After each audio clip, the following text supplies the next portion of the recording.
values way over our IT guy's head. Well, you can trust Staples' tech team to fix viruses, slow performance. We'll even get it back to you the next day. Perfect. It's Staples Tech Services next day guarantee. Let's do it. You want to check with your IT guy first? I am the IT guy.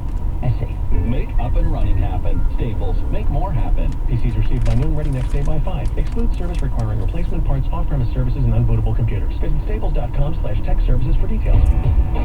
You're listening to John Williams on News Radio 830 WCCO. John, I love your show. Who are you? John Williams. Here with an unlimited supply of misinformation is Mr. Norton. So it begins. It is. It's 3:11. Oh, if you only knew. In fact, I'm now going to tell you. It's 3:11 on WCCO Radio. Hi, it's John Williams. Lots of stuff on our docket today. I want to talk about what may or may not happen with the Supreme Court Justice nominee. We want to talk about the lawful use of a weapon to save somebody in the Twin Cities. Yes, you've heard that story before. The deputy doesn't remember it, but you probably sure do. And we'll get to that in just a couple of minutes.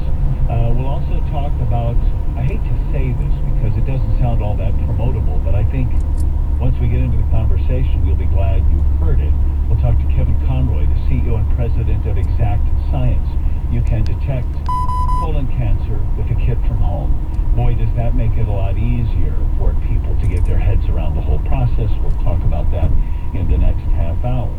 But just to finish the conversation we had off the air, we were kind of chuckling about vanity plates and license plates gone awry, mainly because of that awful one that was seen in the Twin Cities since last summer, and that is F Muslims.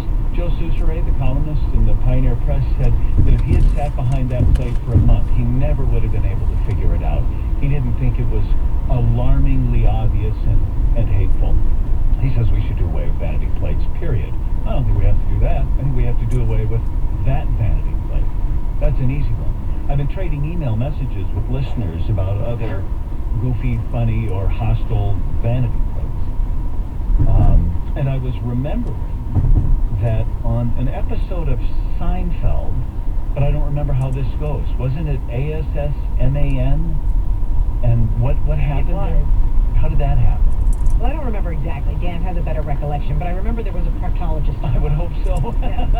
Taylor wanted to get a vanity plate for his car, and I don't remember what he actually wanted to get, but the state put the wrong vanity plate in the envelope that it designated to go to him, and he ended up with the proctologist plate instead. He was all worried that people were going to judge him for it, and then the comedy hook was, he got this massive populist reaction. Yes, man. Huh? Yeah, all these people were like, hey, some lady left a note, hey, I think I've got what you're looking for.